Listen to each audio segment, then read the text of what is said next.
Vou repetir, não sei se todos ouviram, vou apresentar um modelo de rendimento básico incondicional. Vou falar sobre o funcionamento e sobre os efeitos ou alguns dos efeitos que esse modelo terá. Chamei este modelo o RBI financiado pelas pessoas. E vou começar por vos pedir um exercício. Ok. Vamos imaginar 4 jovens, o João, a Ana, a Maria e o Pedro. Eles estão no fim dos estudos, não sabem como será o futuro, não sabem se encontrarão empregos, como é que lhes correrá a vida, se saberão fazer sempre as melhores escolhas e se terão oportunidades para fazer mudanças nas suas vidas se vierem a querer fazê-las. Com estas incertezas parece-lhes uma boa ideia fazer um acordo entre eles no sentido de se segurarem uns com os outros do que venha no futuro. E fazem-no da seguinte maneira: criam um fundo comum e comprometem-se a transferir para este fundo uma parte de todo o rendimento que venham a ter no futuro. Decidem que essa parte será de 50%. 50% dos rendimentos de cada um no futuro estão destinados a este fundo. Combinam também que no final de cada mês o valor que esteja no fundo será distribuído por igual entre os 4. Concordam que esta distribuição deverá ser incondicional, não deverá depender dos contributos que cada um tenha feito para o fundo, das circunstâncias em que cada um deles esteja em cada momento ou das opções de vida que seguir. A distribuição será incondicional. E com este acordo, estes 4 jovens fizeram um RBI para eles mesmos. Eles fizeram um RBI e nós agora vamos fazer as perguntas que se fazem sempre. Uma pergunta que se faz sempre é: com que dinheiro se há de financiar o RBI? Neste caso, esta pergunta já está respondida. Eles vão financiar o RBI com o dinheiro deles mesmos. Se vamos passar a outra pergunta que se faz sempre, que é: quanto custará o RBI? Agora, não é tão simples, vai depender. No caso destes 4 jovens, vai depender de como lhes venham a correr as coisas. Por exemplo, uma hipótese será começarem os 4 a trabalhar imediatamente com rendimentos equivalentes. Por exemplo, a ganhar cada um 800 euros por mês. Se for este o caso, cada um contribuirá todos os meses com 400 euros para o tal fundo comum, metade daquilo que ganha. Ficarão 1.600 euros no fundo e no fim do mês os 1.600 são distribuídos por igual entre os 4. Cada um pôs 400 euros e 1.600 a dividir por 4 dá 400, cada um tira 400. Todos ficam na mesma situação em que estavam. Temos um processo que assegura rendimentos a todos, mas que não custou nada a ninguém. Todos ficaram na mesma situação. Isto é assim porque não existia desigualdades de rendimentos entre eles. Se o cenário for diferente, se houver desigualdades, por exemplo, se o João ficar a ganhar 2.000 euros, a Ana 800, a Maria 400 e o Pedro nada, vai funcionar da mesma maneira. Cada um põe metade daquilo que ganha no fundo. O João põe 1.000, metade do que ganha. A Ana põe 400, a Maria 200, o Pedro não tem rendimentos, portanto não tem nada a pôr no fundo. Ficam no fundo 1.600 euros, no fim do mês os 1.600 são divididos por todos, dá 400 euros a cada um. E agora o processo produziu custos para uns e benefícios para outros. O João entregou 1.000, recuperou 400, portanto isto custou-lhe 600 a ele, a Ana ficou na mesma. A Maria cá em baixo recebeu mais 200 do que aquilo que tinha entregue e o Pedro, que não tinha entregue nada e recebeu 400, teve aqui um ganho de 400. Este processo atenuou as diferenças entre eles, é um processo de redistribuição como está aqui mostrado. E com isto está ilustrada a forma de funcionamento deste modelo de rendimento básico incondicional. Funciona assim e é tudo. No entanto, isto ainda pode ser simplificado. Há uma variante nisto, que é uma simplificação. A Ana, lá em cima à direita, entrega 400 e recebe 400. Se em vez de entregar 400 e receber 400 também não fizer nada, os efeitos para todos são exatamente os mesmos. O João entrega 1.000 e recebe de volta 400, se em vez desses dois movimentos houver só um em que ele entrega 600 e não recebe nada, os efeitos produzidos são iguais para todos. Então, o mesmo vale para os dois cá de baixo. Se nós eliminarmos do esquema todos os fluxos que podem ser eliminados, ficamos com um esquema assim. E esta simplificação converte o esquema anterior, que é um RBI convencional, por assim dizer, num esquema de imposto negativo, que é isto. A simplificação converte nisto que tem o nome de imposto negativo. Há menos fluxos, há principalmente menos dinheiro a passar pelo fundo e há os mesmos efeitos produzidos em todos eles. Isto mostra que garantir 400 euros a 4 pessoas através de um modelo com esta lógica não custa 400 vezes 4, e isto parece-me importante. Seja qual for o processo, o primeiro ou o segundo, os efeitos, bem, isto assim é mais fácil de comparar, mas passamos à frente. Seja qual for o processo, o primeiro ou o segundo, os efeitos produzidos em termos de distribuição de rendimentos entre eles, em barras, podemos vê-los assim. Primeiro, sem RBI, com RBI, os dois lado a lado, para vermos o que é que acontece. O RBI baixa as barras que estejam acima da média, sobe as que estejam abaixo, não altera a média, não altera o total dos rendimentos entre os participantes do processo. Opera-se apenas uma redistribuição. Bem, todos se aproximam uns dos outros, há menos, produz-se uma desigualdade menor do que havia à partida. Bem, basicamente é isto, o processo é este. Bem, estes 4 jovens são imaginados, no entanto, um acordo como este que eles fizeram aqui pode ser feito por qualquer grupo de pessoas reais. E pode ser feito por uma comunidade, e pode ser feito numa cidade, e pode ser feito num país. Nós podemos fazer isto, se quisermos, em Portugal, à escala nacional, e se quisermos, podemos fazê-lo já. Os efeitos que se produzem, se fizermos isto nesta escala em Portugal, são os que já vimos, e aí é igual, só a escala é que muda. Se tivermos uma distribuição de rendimentos assim, com este aspecto, em Portugal, neste momento, passaremos a ter outra assim. A barra maior desce, as mais pequenas sobem, todos se aproximam da média que não se altera, o valor total dos rendimentos das pessoas não se altera. Queria dizer que o RBI não tem que ser assim, o RBI pode ser muitas coisas diferentes, na realidade. Há muitas pessoas que defendem um RBI que produz um efeito diferente, um RBI assim, um RBI que não funciona por redistribuição, mas por adição dos rendimentos de todos. É um RBI que dá mais a todos, pobres e ricos, todos ficam com mais.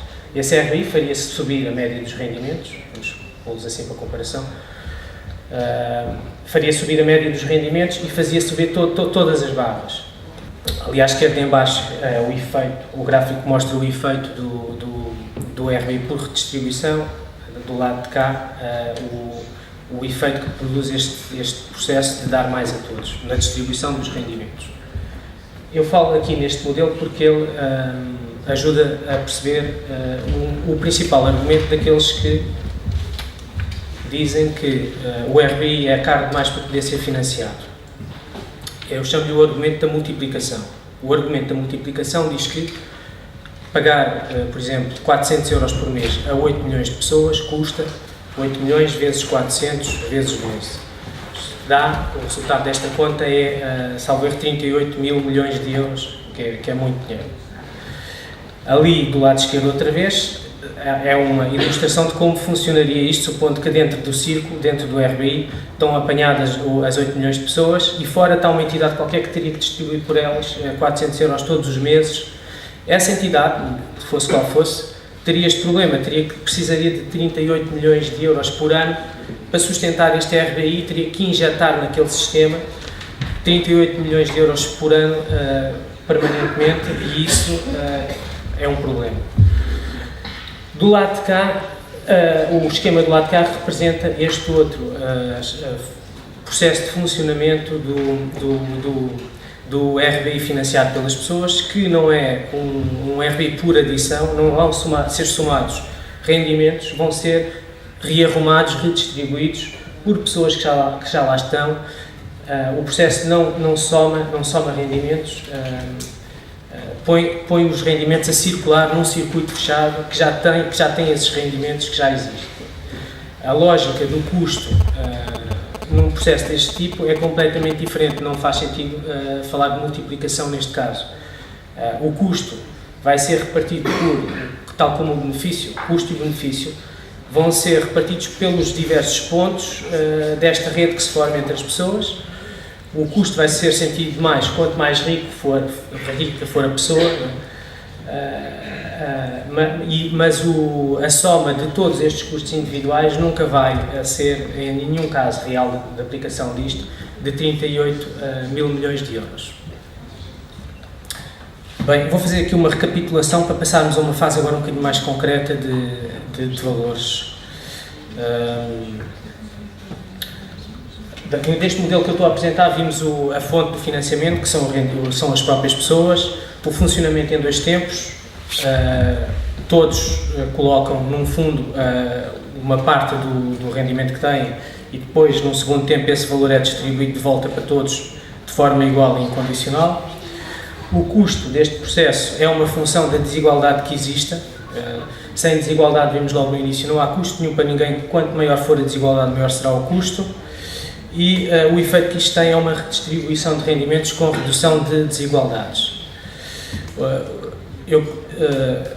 Daqui para a frente vamos ver, vou dar alguns dados com base em valores reais de rendimentos e de despesas públicas em Portugal, dados de 2012, e vamos tentar responder a três questões.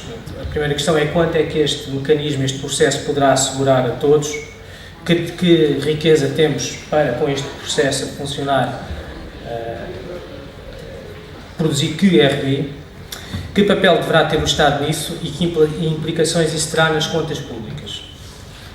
Por fim, última questão, como ficarão os cidadãos, quem ganhará e quem perderá e quanto.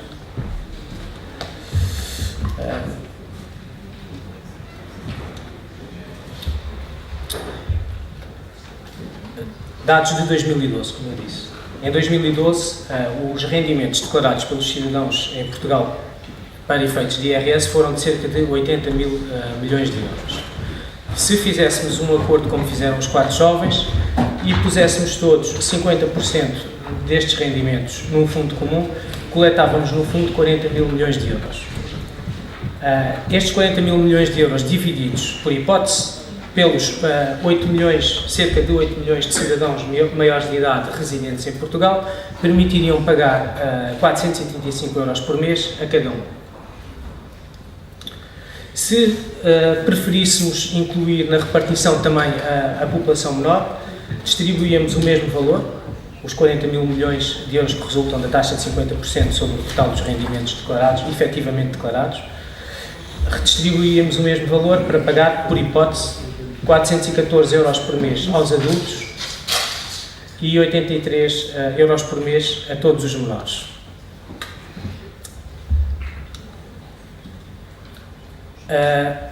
Tenho falado dos 50%, isto é uma hipótese, a taxa poderá ser definida em qualquer nível, isto funcionará da mesma forma. Se a taxa for de 50%, vimos que o valor que os rendimentos efetivamente declarados atualmente em Portugal permitem pagar 485 euros por mês aos adultos. Se usarmos uma taxa de 40%, esse valor será de 348 euros por mês. Se usarmos uma taxa de 60%, o valor será de 522 euros por mês. Tanto a questão de pagar aos menores ou não, como a questão do nível certo para a taxa, são questões que deixem aberto, porque serão opções políticas para quem implementar a medida, e o modelo funcionará de igual forma com uma opção ou com outra, produzindo um resultado um pouco diferente. Não é? Se a taxa for maior, a intensidade da redistribuição é maior. É só isso. Esta era a primeira questão. Qual é o valor que com que podemos contar para um RPI se for assente num esquema deste tipo? Segunda questão, como é que vão ficar as contas do Estado? Que papel deverá ter o Estado e como é que ficam as contas do Estado se fizermos isto. Aqui há um problema. Nós não podemos colocar uma parte significativa dos nossos rendimentos num fundo comum deste tipo, se ao mesmo tempo tivermos a usar uma parte significativa dos nossos rendimentos para pagar o IRS. Portanto, um pressuposto isto para funcionar exigiria a abolição do IRS. A abolição do IRS seria um problema para o Estado, porque o Estado perderia, com valores ainda de 2012, cerca de 9 mil milhões de euros. Como o Pedro disse há pouco, eu concordo 100% com ele, o RBI não deverá afetar, pelo menos significativamente, o Orçamento de Estado. Devemos procurar para que se torne mais fácil fazer isto, que ele seja neutro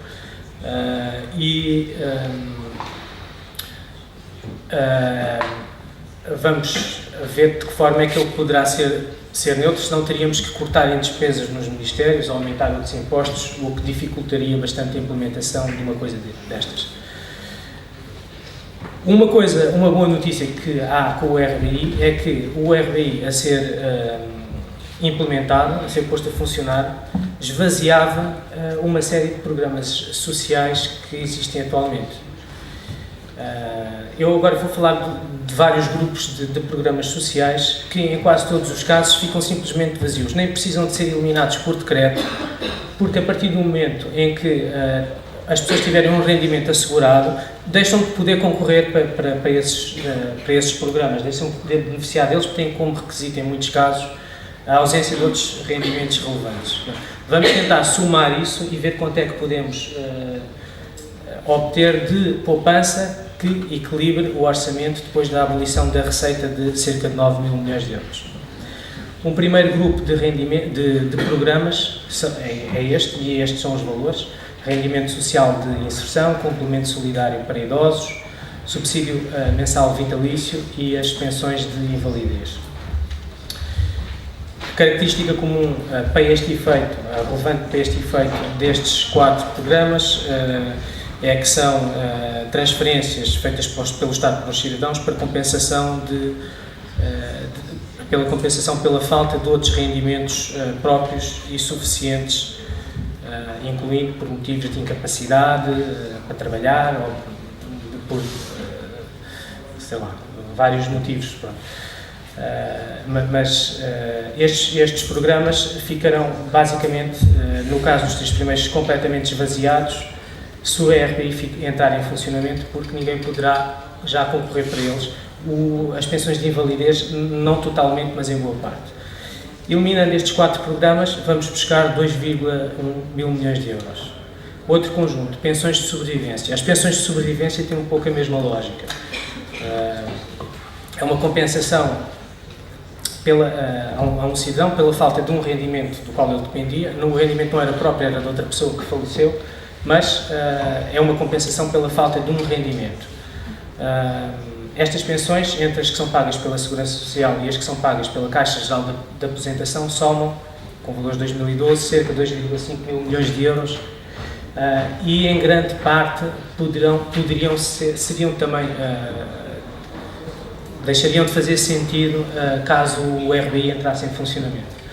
E eu aqui, os 2,5 mil milhões de euros são apenas 90% do valor destas pensões, porque uma parte destas pensões por vezes é paga a cidadãos menores e se nós pagarmos RBI só aos maiores, não faz sentido abolirmos pensões a menores, só se fará sentido aboli-las no caso de quem está a receber o RBI.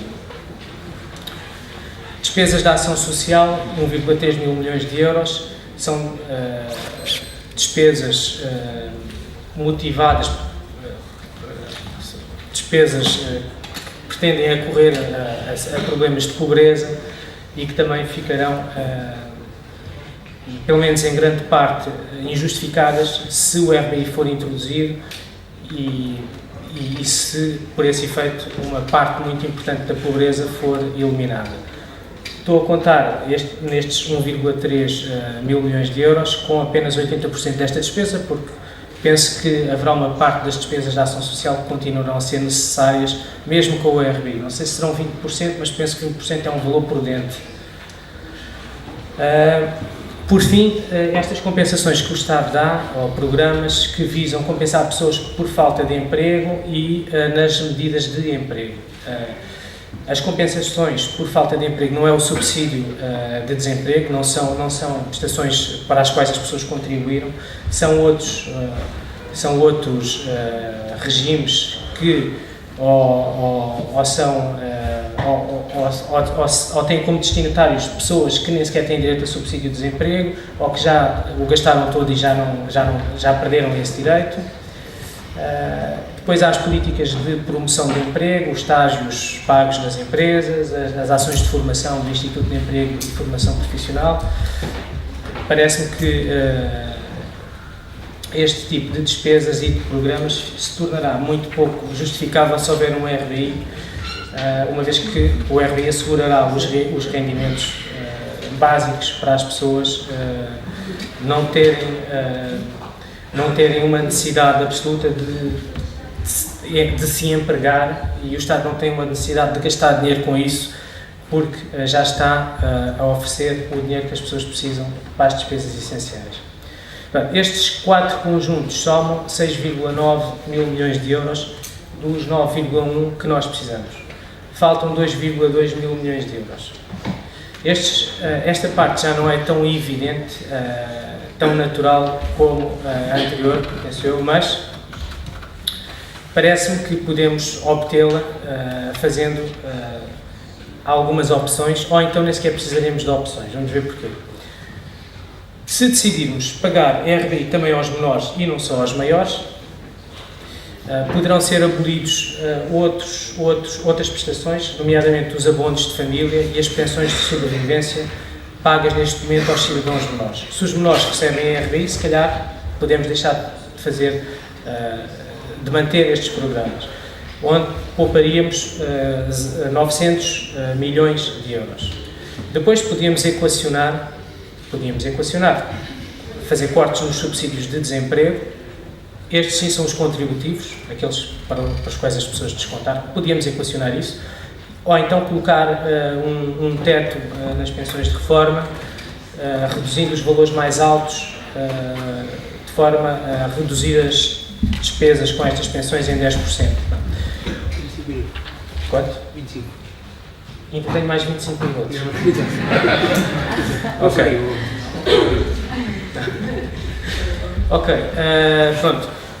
Temos aqui uma escala que nos dá alguma margem para fazer opções políticas. De qualquer maneira, se calhar nem sequer será preciso fazer opção nenhuma, porque não tenho aqui quantificado isto, mas é certo que com aquela quantidade de programas que nós vimos que seriam naturalmente, que morreriam de morte natural com a introdução do RBI, poupar-se-iam muitas despesas da administração na Segurança Social, na Caixa Geral de Apresentações, no Instituto de Emprego e Formação Profissional.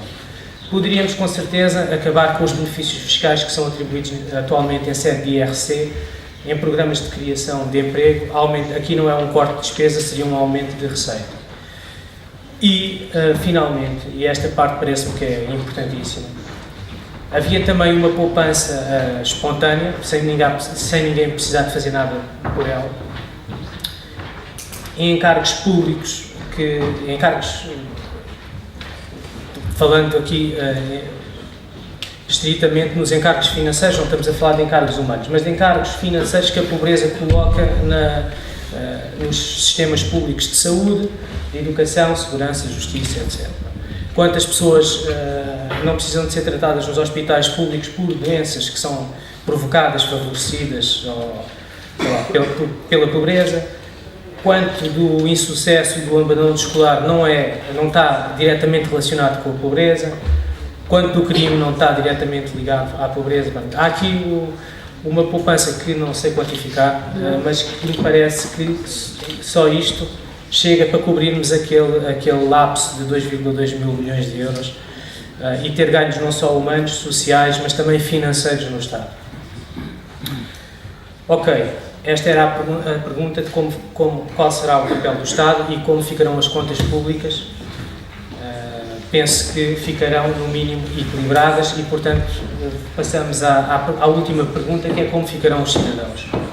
Quem ganhará, quem perderá e quanto? Bem, este quadro mostra para diferentes níveis de rendimento o efeito que terá este processo de descontar 50% do rendimento para um fundo comum e receber lá, por hipótese, 435 euros. Como é que fica no fim, em termos de custos, a pessoa que faz isto? Quem não ganha nada, não entrega nada, recebe 435 euros, tem um ganho de 435 euros, não tem custo nenhum. Quem ganha 870, entrega metade, 435, e recebe o mesmo valor, fica na mesma. E a partir daí começa a perder essa perda vai aumentando com o nível do rendimento e vai se aproximar do limite, que é os 50%. Quanto mais alto for o rendimento, mais se aproxima dos 50% sem o atingir. Isto é um custo visto isolado da questão fiscal, porque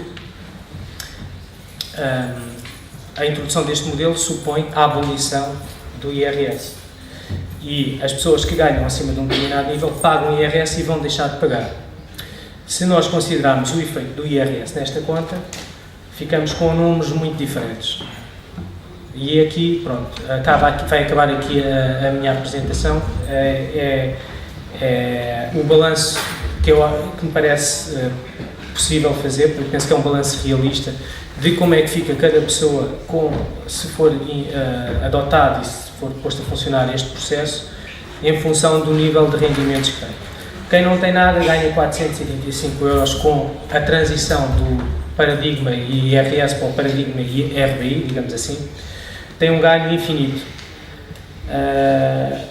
Quem ganha 870 euros tem também um ganho que será de cerca de 8%. E o ponto crítico estará à volta dos 1.200 euros.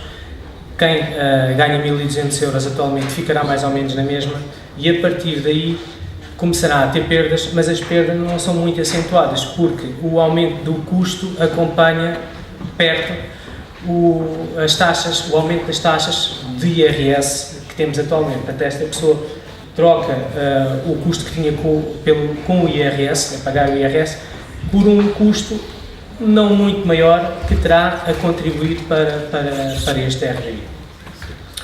Agora, as taxas de retenção na fonte de IRS, que são o modelo, são o número a partir do qual eu digo qual é o valor que as pessoas pagam IRS para fazer esta conta. Elas variam com a situação das pessoas. Esta é uma taxa mais ou menos média para uma pessoa casada com 2 dependentes que mora no continente.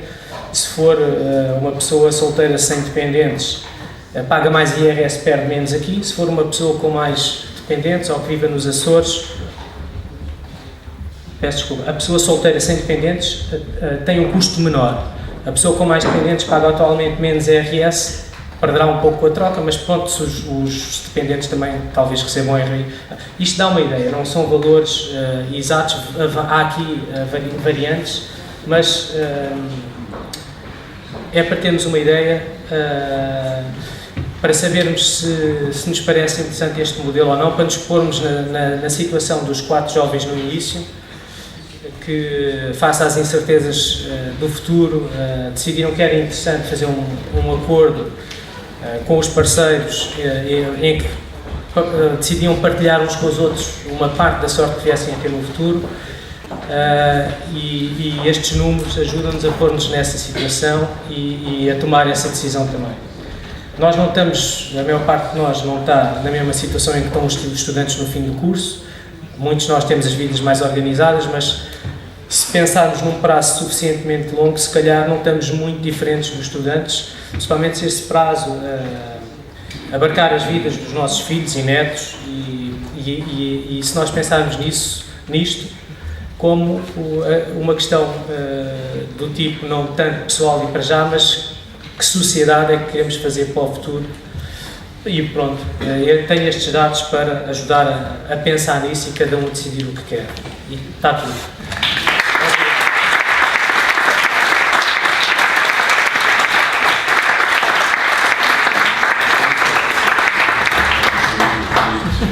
Muito obrigado, Miguel.